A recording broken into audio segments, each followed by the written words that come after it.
why I have one space water and anyway. These are the ones that are interesting to say that. Oh, these are the big ones.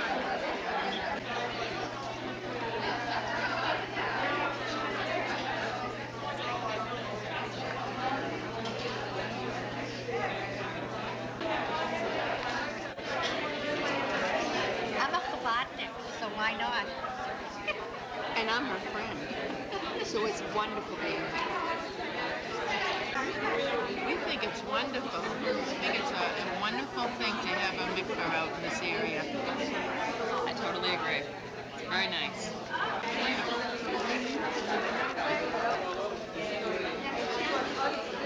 It's out of this room.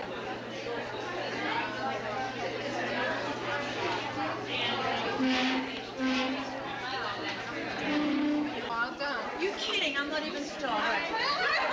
What did you guys become here? You see? Now you today's a great day, and we all gathered here, and we will certainly will have a good time, and then we will have a nice mikvah built. Thank you.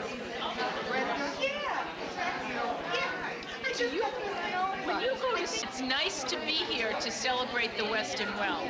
Thank you. Same here.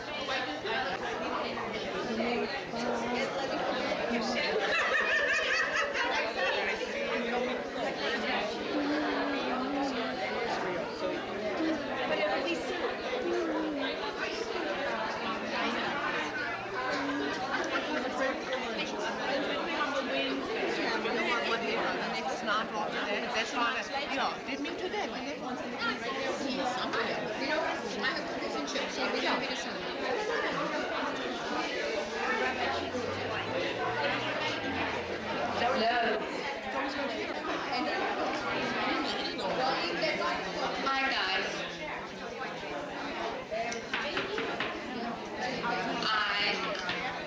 My name is Dina Judah, and I wanted to welcome all of you here today.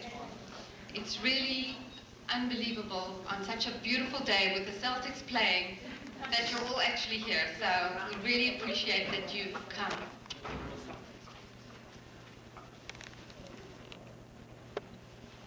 This tea and this moment is actually a celebration of the creation of the Wall of Reflection. And as a committee, we were searching for something to galvanize the people who had worked on the mikvah project as a way to fundraise for the next phase. As you know, as you can see, and probably a lot of you have seen the building itself, the outside is complete, and we're really on the way to finishing off the inside now. And also to create a place where women could pause and take a moment and really experience the transition between what was and what could be as they approach the lobby of the mikveh. And we're just very grateful that we were able to accomplish all three goals. Pulling women working together to create something really special. Thank God, raising money for the inside, and this absolutely magnificent installation, which will be for the life of the building and for many generations to come. There were many people who helped in this project. From the conceiving of it, the word, the execution, the thinking, the writing, the cooking, the planning, the providing the kitchen space to do some of the cooking. And it's an amazing thing. This project has actually given people the opportunity to bring something new into the world, to bring something back that was nearly lost. I really just want to mention some people who've really been instrumental in bringing this project to this moment. Abigail Shimshoni, Jenny Blythe, Sharon Cam, Sorolea Quinsky, Annette Ziegler, Ilana Barelowitz, Jill Krause, Jill Kasten, Laura Black, Nancy Schwartz, Fran Godfrey, Tanya and Shmuel Boland for their kitchen facilities, and of course Chani Fogelman. What's totally amazing to me is when we started with this crazy idea a couple of years ago, which was really just a seed, there were 3 women sitting around the table saying, let's try to do this. And last night when I was thinking about what I would say and how I would say it, you know, there was a list of 15 names that are involved and passionately working to bring this together. So this is really a celebration about the people who've joined together to work, and all of you too, because we are joining together as a community and as a community of people to bring this together. And as part of that celebration and as part of that inspiration, I'd like to call upon Robertson Fogelman from Worcester, who has taken time out of her incredibly busy schedule. I know taught an intensive class this morning for several hours, and I would like to invite you to give us some words of inspiration and insight. Thank you.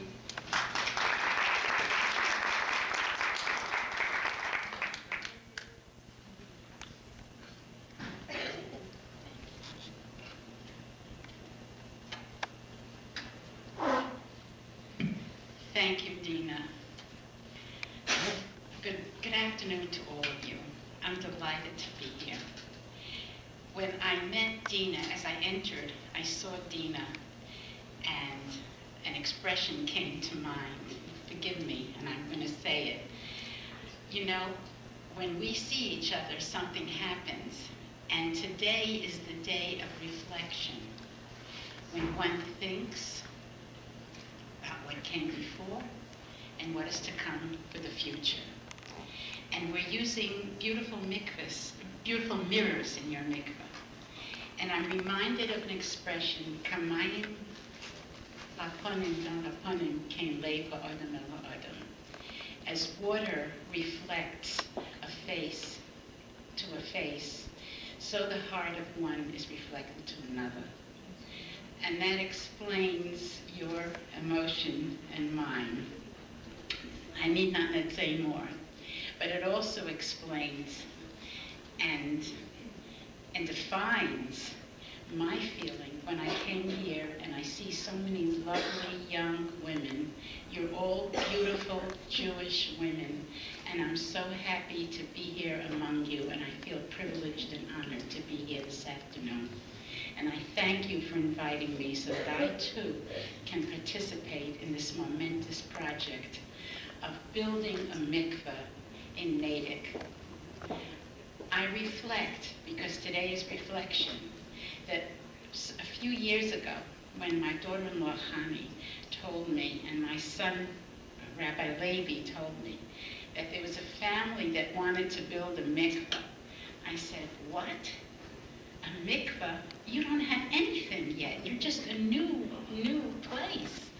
And sure enough, they were determined, and they explained to me, my children, I love learning from my children, don't you? They explained to me how important and how credible and how it will bring the community closer together and how holy a project is a mikveh. Indeed, it is a holy project. You know, we're facing and we're approaching the days of Shavuot, the time when God, blessed be He, gave us the Holy Torah at Mount Sinai. We face these days, and as they approach, we look forward to that day. What a momentous occasion. What happened at that time? God Himself approached us, the Jewish people, who only 6 weeks before had been slaves in the land of Egypt, and in the interim, in the 6 weeks, purified and made ourselves holier in preparation to receive the Holy Torah. Who was at the forefront of this reception? Yeah, you know, I told you once before, the Jewish women. When God brought the Jewish women, the Jewish people to the place of Har Sinai, He said to them, Kosomra leves Yaakov v'sagid l'bnei Yisrael. Thus shall you say to the house of Jacob and speak to the children of Israel. And Rashi, our commentator, the holy Rashi tells us, Beis Yaakov means the women. In giving the Torah to the Jewish people, God, blessed be He, addressed the women first. Because who will bring the holiness of the Torah down to earth? Who will see that it's fulfilled? The women, who are the guardians of the children and the guardians of their household, and people who have a bina yisera, an extra measure of understanding that is given to women, so that we understand that kedusha, holiness, is not in the heaven. It can be brought down here on earth. That's why you impress me today when I see the beautiful artistic work, the mirrors in such a noble design and such beautiful color. And I think, I know why women were given the Torah first. There is nothing more beautiful than the precepts of the Holy Torah, but it has to be brought down here on earth. And women know how to beautify, how to make things beautiful and palatable so that it can be understood. A case in point, we, the Jewish people, wandered in a desert, a place of scorpions and snakes, a deserted place, a barren place. And we built in the desert a Mishkan. The Mishkan was a holy tabernacle. The Kohanim, the high priests, took care of all our needs in the Mishkan. And we prayed to God there. And what was a key ingredient in the Mishkan? The first thing before a Kohen could even approach to do the daily service, he washed his hands with a laver. What was this laver made of? It was made of mirrors. Where did they get mirrors in the middle of the desert? The mirrors were donated by the women. They sought to beautify themselves in the desert, but rather than use the mirrors for their own purposes, they gave the mirrors that they had brought from Egypt, they gave them as a donation to the Mishkan to create a laver so that the Kohanim could wash their hands and be prepared for the holy service. I am trying to approach two subjects. One is holiness and the other is this material world. And I know that the unique perception of Torah in this world is that holiness and Kedusha is not beyond us, it is not far away from us, it is right here on earth. That is why God gave us the Torah, to teach us that it's yours. You can beautify your families, you can beautify your life, you can make it really meaningful through Torah and mitzvahs. And the laver, made of mirrors, donated by the women, was the vessel with which a Kohen could come and then pray to God for the sake of the Jewish people.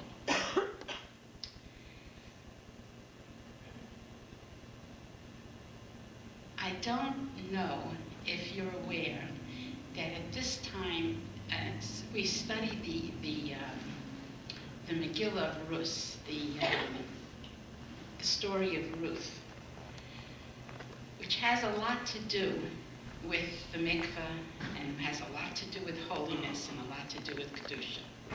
I don't know if you're aware that at this time of year, every day we count the Sphira, we are one level closer to the Kedusha, the holiness, so that we can receive the Torah. And I am reminded of an expression that is, and a story that is told in the Medrash that I think is important for us to know. The Medrash says that the Jewish people, we, our grandfathers and great-grandfathers, prepared, and great-grandmothers prepared themselves to receive the Torah by purifying themselves every day. They had come from Egypt, a place of vile and decadence, a place where immorality was prevalent. And here in the middle of the desert, they were going to receive the Torah.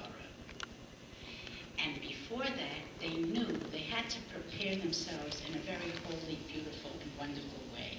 So they tried very hard. Every day they counted another day in Spira before they received the Torah. Today we're in the 38th day before Shavuos. Every day they counted. Finally, the 49th day, they felt they were in such a state of holiness that they would be prepared. And they decided that in order to be properly prepared to receive the Torah, they would go to sleep. Why would they go to sleep? Because in sleep, the level of the neshama is at its highest level. And sometimes perceptions, when the neshama is asleep, perceptions can come to the neshama in such a way, to the soul in such a way, that when one is awake, one can't really receive it. And so they determined they would sleep.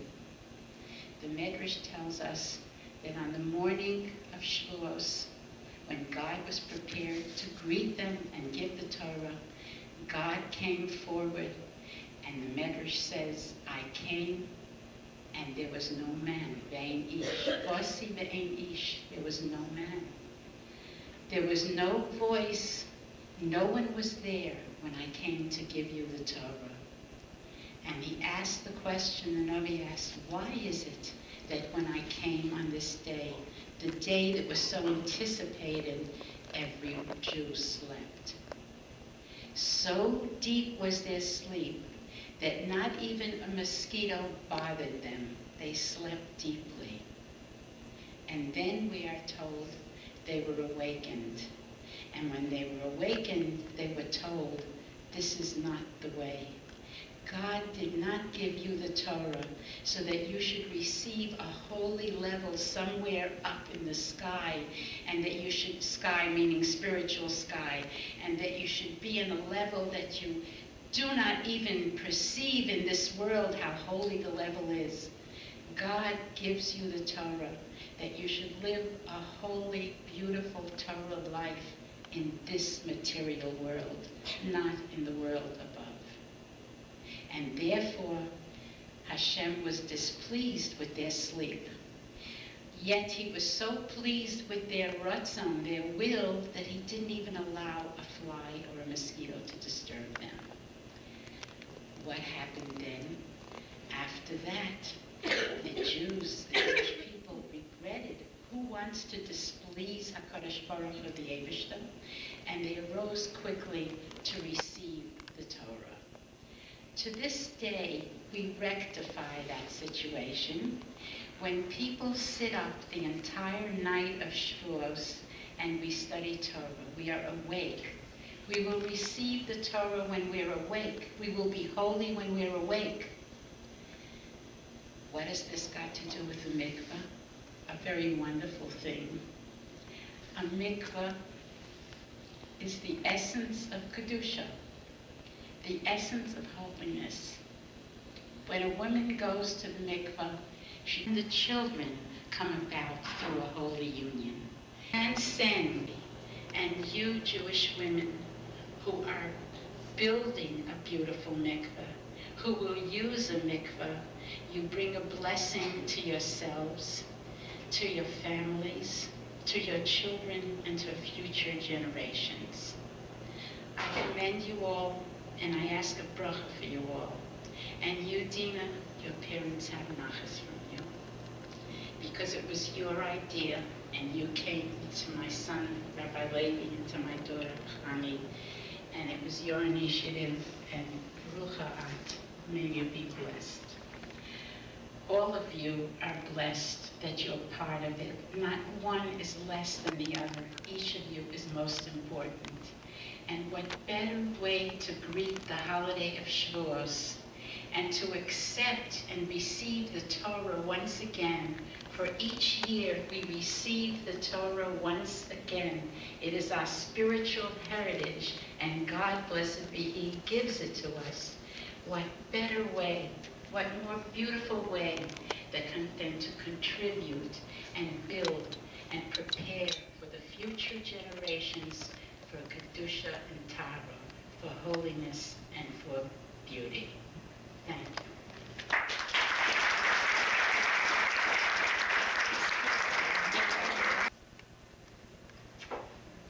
Thank you very much, Reverend Vogelman. Now you all know why I cry every time I see you. So, not a good day, not a good mascara day when I see you. But anyway, when we decided to do this project, it began by Nancy Schwartz running off to Home Depot and getting little pieces of mirror, and Guinea and a bunch of other people, Abigail, trying to figure out how to get people's names onto mirror tile. And it was just, Abigail, who is an architect by training, kept saying, but this isn't going to last, you know, this building is going to be here for generations, and what you guys are trying to mess around with here is just not going to be there forever. And it was, we knew that it just wasn't working, but it was like, well, how are we going to figure this out? And there is definitely a God, because this person came into our lives and has given us the opportunity and has been the channel to create this unbelievable wall of reflection. And my great honor to introduce the artist Michele Gutlove, who has come into our lives and colored it with tremendous beauty and reflection.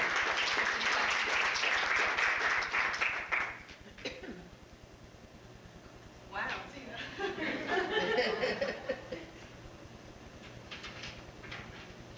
Well, I feel like I'm the lucky one. This is like the most fun I've had. This is just a fabulous project, and it's been a privilege to work with people who are so passionate about the project, as the women of the Western Well Committee have been. So I'm going to tell you a little bit about me. I'm an architect, and I'm also blessed to be the mother of 4 wonderful children. And a funny thing happened. My architectural practice started slowing down as my family got bigger. And I could do without practicing architecture, but I couldn't do without making art. So if there was a minute, if there was 10 minutes, if there was an hour, I was painting, I was drawing.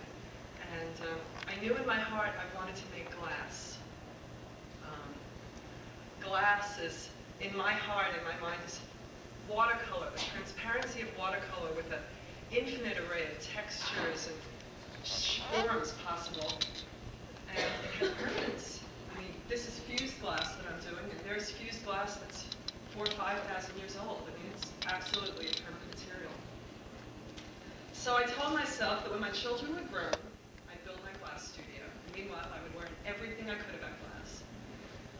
Well, my children weren't grown. Not all of my children were even born yet, and I had to have my glass studio. So my husband helped me build the studio, and I started making glass, and people were buying it. I was amazed. I was selling it through art galleries and for residential installations, but what I really wanted to do was to make glass for spiritual installations, for synagogues, and difficult to market yourself when you're with your kids all day and you work at night. Call someone up at 3 o'clock in the morning, it doesn't work. But the interesting thing happened was that the Western Well Committee contacted me. And we began building upon ideas which became this wall of reflection. The glass that I had created in the past, up until this project, was always designed to have light coming through it. And I had never thought about incorporating mirrors into the project before. And the dialogue began with the Western Well Committee, with them asking me if I would help them to paint on mirrors. And they have been experimenting with painting on mirrors, which will not be permanent. The paint will come off.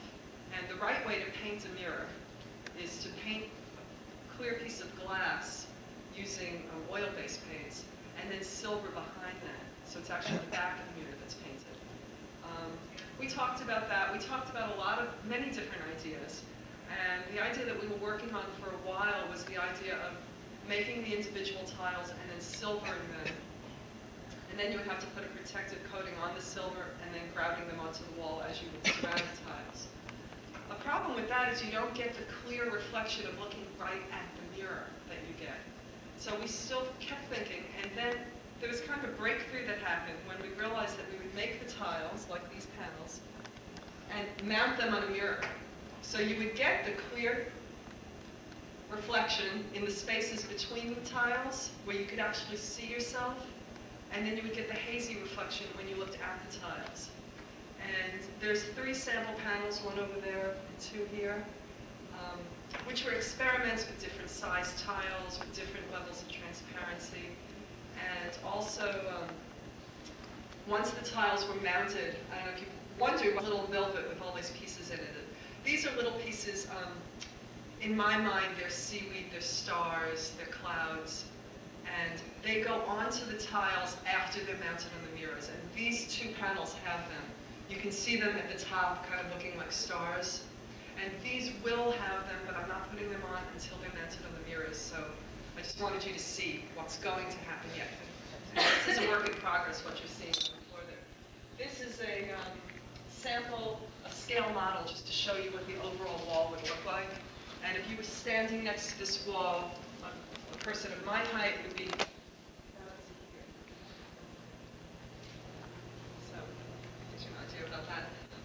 so take a look at the samples. Those will give you a good idea what these will be like when they're actually on the mirrors. People ask me, what do you want us to see in it? What are you supposed to see in it? And it's interesting that when I painted, my paintings were very figurative. I mean, I would draw the ocean. You had no doubt that's the ocean. I see the waves. There's the clouds. And when I work with glass, I like to be more metaphorical in the colors and let people see in it what they want to see in it. So it's my intention, and this is lofty, but it's my intention that when this wall is built, you may see in it, in addition to yourself, your community, your parents, your grandparents, your ancestors, your children, your grandchildren, and perhaps even your descendants. It's also my hope that some of you may see the sea below you, the earth around you, the sky above you, and the universe surrounding us all. You might see something completely different. Let me know. I'd love to find out. But those are the things that were going through my mind when I was working with these colors. I do hope that when you look at the wall, that it becomes your own personal journey and a welcome part of each visit to the mikvah.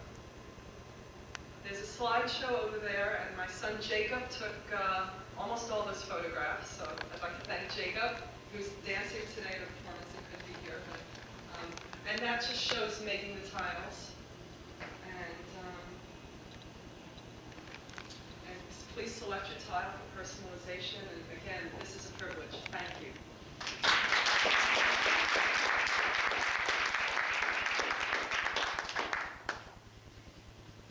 So here we are.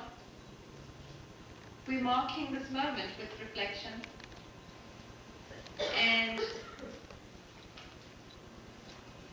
I just want all of you to take a look around and see who's here and how we have grown and how we will continue to grow.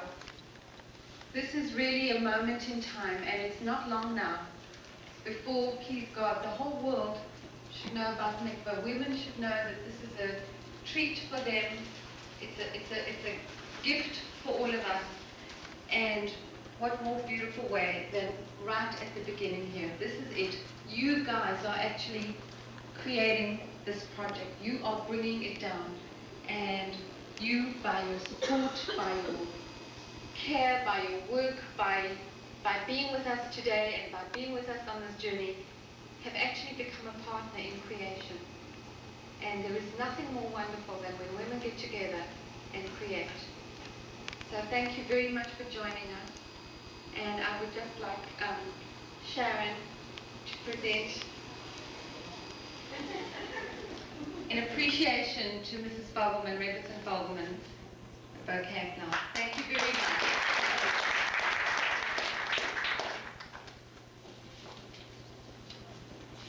We have a surprise announcement. Earlier in this program, people were acknowledged for their role in making this event possible. These are representatives of an emerging network called Women of the Western Well, which is made up of a diverse group of women from many communities, from many backgrounds, who have joined together for this sacred project of establishing the Western Well Mikvah Metro West Jewish community and beyond.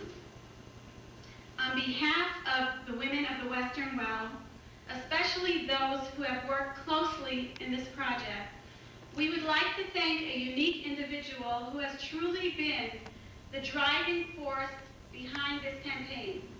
Her deep sense of commitment, her tireless dedication, her incredible talent with people, the ability to connect on a soul level with another person, her absolute wisdom, they are all so awesome and so inspiring to all of us who have worked with her. Dina Judah.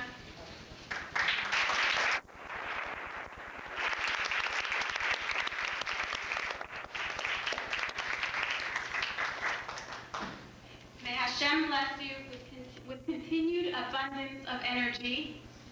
And may Hashem bless your family, Ralph, and the children, yourself, all of you together, really for everything that you've done for the community in raising the awareness of Yiddishkeit, and especially the mitzvah of mikvah. Thank you very much. And thank you to all of those, again, who have participated in this, been a part of this. And thank you, Mendel, somewhere. There's Mendel Jr. for the videography. Okay. Okay, well,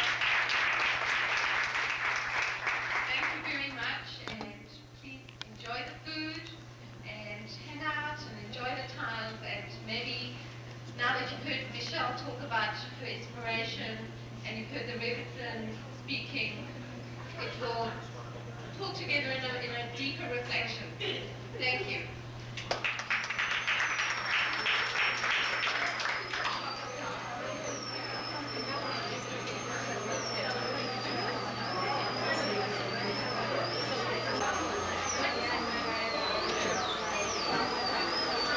This is a great event. I think this was tremendous, and I'm very happy to see the people involved here, and it's just Kiddush Hashem. So it's I-14.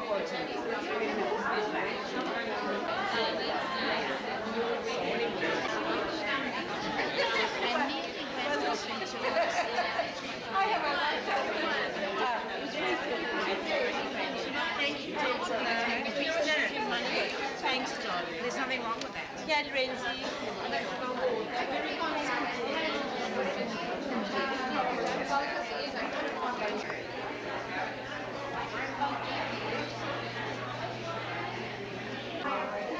This was a beautiful, stupendous occasion, Mendel. I was glad to be here.